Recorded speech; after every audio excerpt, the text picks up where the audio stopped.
2000 के नोट को आरबीआई ने सर्कुलेशन से बाहर कर दिया है। आरबीआई के इस फैसले के बाद विपक्ष ने नोटबंदी पर सवाल उठाया है। ऐसे में आंकड़ों के जरिए आइए जानते हैं कि क्या सच में नोटबंदी फ्लॉप रहा। रिजर्व बैंक ऑफ इंडिया ने 78 महीने बाद ही 2000 रुपये के नोट को चलन से बाहर करने का ऐलान किया है।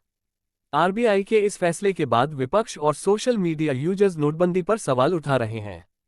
दिल्ली के मुख्यमंत्री अरविंद केजरीवाल ने प्रधानमंत्री नरेंद्र मोदी को निशाने पर लिया है। भारत के पूर्व वित्त मंत्री पी चिदंबरम ने नोटबंदी को मूर्खतापूर्ण निर्णय बताते हुए केंद्र सरकार पर सवाल उठाया है। चिदंबरम ने कहा कि सरकार अब फिर से 1000 रुपये का नोट वापस ला सकती है। अटल बिहारी सरकार में वित्त मंत्री रहे यशवंत सिन्हा ने 2000 रुपये के नोट वापस लेने को मूर्खतापूर्ण निर्णय बताया है। कांग्रेस ने नोटबंदी को एक गलत लिया गया फैसला बताया है।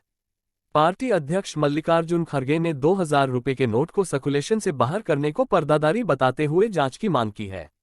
वहीं आरबीआई के इस आदेश को सत्ताधारी बीजेपी ने कालेधन पर दूसरा बड़ा सर्जिकल स्ट्राइक कहा है। बीजेपी सांसद और बिहार के पूर्व डिप्टी सीएम सुशील कुमार मोदी ने कहा है कि यह कालेधन पर दूसरा सर्जिकल स्ट्राइक है, जिससे बचा खुचा काला धन भी बाहर निकल जाएगा।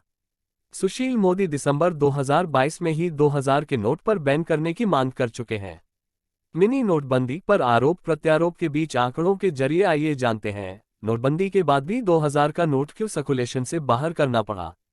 मोदी सरकार ने नोटबंदी क्यों किया था। 8 नवंबर 2016 को प्रधानमंत्री नरेंद्र मोदी ने नोटबंदी का ऐलान किया था।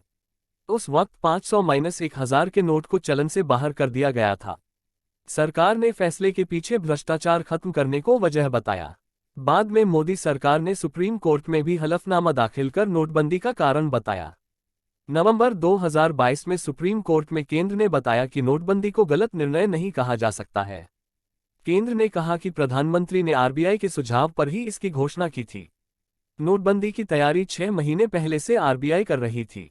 सरकार ने सुप्रीम कोर्ट को दिए हलफनामे में कहा, नोटबंदी करना फेक करेंसी, टेरर फंडिंग, काले धन और टैक्स चोरी की समस्याओं से निपटने की एक बड़ी रणनीति का हिस्सा और एक प्रभावी उपाय था। मोदी सरकार ने नोटबंदी को नीतिगत निर्णय बताया था। 2000 रुपये के नोट पर शुरू से उठ रहे सवाल। रिजर्व बैंक ऑफ इंडिया ने 2016 में 500-1000 के नोट बंद करने के बाद 500-2000 के नोट को सर्कुलेशन में लाया। गुलाबी कलर में आने वाले 2000 के नोट पर शुरू से ही सवाल उठ रहे थे। एक्सपर्ट ने इससे कालाधन को और बढ़ावा मिलने का अंदेशा जताया था। 2000 के नोट को लेकर 9 नवंबर 2016 में कांग्रेस नेता राहुल गांधी ने एक ट्वीट किया था, जो अब वायरल हो रहा है। राहुल गांधी ने इस ट्वीट में मोदी सरकार से पूछा था कि 1000 को बैन कर 2000 चला देने से काले धन की जमाखोरी कैसे बंद हो जाएगा। दिल्ली सरकार के मंत्री गोपाल राय ने भी 2000 के नोट लाने पर सवाल उठाया था। राय ने कहा था कि 2000 के नोट से भ्रष्टाचार को और बढ़ावा मिलेगा। 2000 का नोट वापस क्यों, नोटबंदी फ्लॉप हो गया। 7 साल बाद सरकार ने आरबीआई ने नोट वापस लेने का फैसला किया है। विपक्ष धमाके के बजाय इसे धोखा बता रही है। ऐसे में जानना जरूरी है कि आखिर इस फैसले के पीछे मायने क्या है। 1. फेक करेंसी का सर्कुलेशन और अधिक बढ़ गया। केंद्र सरकार ने नोटबंदी के पीछे सबसे बड़ी वजह फेक करेंसी को बताया था। सरकार ने सुप्रीम कोर्ट में कहा कि 40 करोड़ वर्कफोर्स नकदी पर निर्भर हैं, जिस वजह से फेक करेंसी का खूब बोलबाला बढ़ गया था। नोटबंदी के बाद केंद्र सरकार ने लोकसभा में बताया था कि साल 2015 में 43.83 करोड़ रुपए नकली मुद्रा जब्त किया गया था। सरकार के एक अन्य आंकड़े के मुताबिक 2012-2014 तक 3 साल में 136 करोड़ रुपए का फेक करेंसी जब्त किया गया, जो औसतन सालाना औसतन 45 करोड़ था। नोटबंदी के बाद फेक करेंसी पर कंट्रोल की उम्मीद थी, लेकिन रिपोर्ट हैरानी करने वाला है।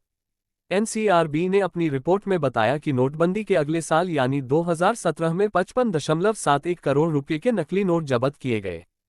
रिपोर्ट के मुताबिक 2018 में 26.35 करोड़ रुपए, 2019 में 34.79 करोड़ रुपए, 2020 में 92.17 करोड़ रुपए फेक करेंसी के रूप में जब्त किए गए। कुल फेक करेंसी जोड़ के देखा जाए तो नोटबंदी के बाद औसतन हर साल 52 करोड़ से अधिक रुपए जब्त किए गए हैं। 2. फंडिंग रोकने के लिए नोटबंदी पर टेरर नहीं रुका। केंद्र सरकार ने सुप्रीम कोर्ट में कहा था कि नोटबंदी करने का एक कारण टेरर फंडिंग पर रोक लगाना भी था। हवाला के जरिए आतंकी कालेधन का उपयोग कर भारत में घटनाओं को अंजाम दे रहे थे। नोटबंदी के 1 साल बाद आतंकी वारदात में कमी आने की बजाय बढ़ोतरी हुई।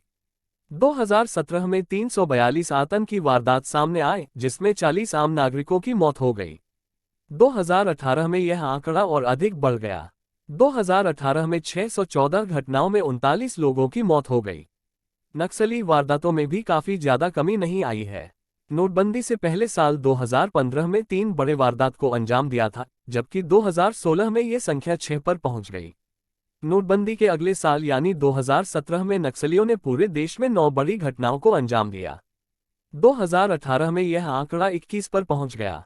3 मनी लॉन्ड्रिंग के मामले में जब्ती भी बढ़ी। केंद्र सरकार ने भ्रष्टाचार रोकने के मकसद से नोट बदल दिए थे, लेकिन ये ज्यादा कारगर साबित नहीं हुआ। प्रवर्तन निदेशालय की ओर से जारी डेटा के मुताबिक साल 2017-18 में मनी लॉन्ड्रिंग केस में 992 करोड़ रुपए जब्त किए गए थे। यह आंकड़ा 2018-19 में बढ़कर 1567 करोड़ हो गया। 2019-20 में 1290 करोड़, 2020-21 में 880 करोड़ और 2020-21 में 1159 करोड़ रुपए जब्त किए गए। ईडी की कार्रवाई में जब्त पैसे की तस्वीर कई बार सोशल मीडिया में सुर्खियां बटोर चुका है। बीजेपी सांसद ने उठाए थे सवाल। 12 दिसंबर 2022 को संसद का शीतकालीन सत्र के 0 ओवर दौरान बीजेपी सांसद सुशील मोदी ने 2000 रुपए के नोट को वापस लेने की मांग की। मोदी ने राज्यसभा में कहा, देश में लोगों ने बड़े पैमाने पर 2000 के नोटों को जमा कर रखा है। इसका इस्तेमाल सिर्फ अवैध व्यापार के लिए किया जा रहा है। सुशील मोदी ने आगे दावा करते हुए कहा, ड्रग, मनी लॉन्ड्रिंग, क्राइम और टेरर फंडिंग जैसे बड़े अपराधों में 2000 रुपए के नोट का धड़ल्ले से इस्तेमाल हो रहा है। इसलिए सरकार इसे वापस लेने पर विचार करे।